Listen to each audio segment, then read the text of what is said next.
Somebody asked how they would, let me go to CampusWire and I'll show you the question.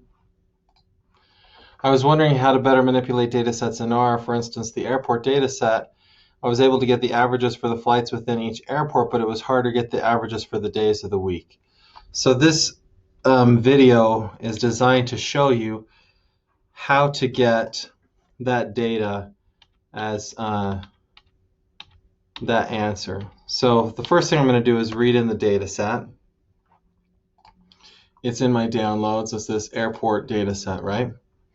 And if I look at this data set, I see that here I have columns, the airports, and that's why it's easy to get that stuff, right? I could just go summary of D1, and it'll give me all of that information for the airports. But I need to get it for rows. So this is when matrix notation comes in handy. So I see that Sunday is row 1, Monday is row 2, Saturday is row 7. So if I wanted to get the standard deviation for row 7, so that it's for Saturday, then I would type in standard deviation of D1 bracket. Then I tell it the row number. Saturday is row 7, so I put in a 7 there. Then I do a comma, and then I leave it blank to tell it all the columns.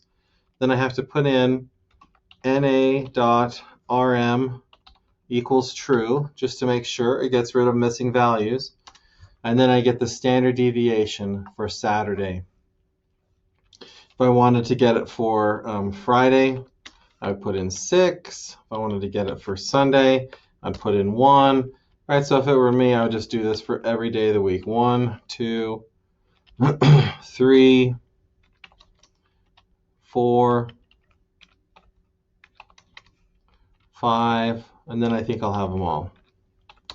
So I think the quiz question asks me something like, which day of the week has the most variation in number of flights, right? So standard deviation is the highest for the 5th day of the week, which would be Thursday. So I hope that's the right answer on the quiz. I could do the same thing with mean, right? Instead of standard deviation, I could ask for the mean, and then that would tell me the average number of flights. What happened here? Let's just do summary. Nope, that didn't work right. That's an interesting thing. I've never seen that before. Mean. na.rm equals true. Interesting. Let's see if I just take that part out, what happens. For some reason, it's not giving me a mean. Let's do median. Oh, I see. It's because x is a categorical variable. So it's trying to add in the word that I put in here, right? So what I have to do is I have to put in mean of D1 5, for instance, and then I have to tell it rows.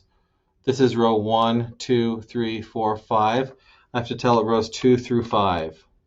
Sorry, 2 through 5. Oh, that's messed up.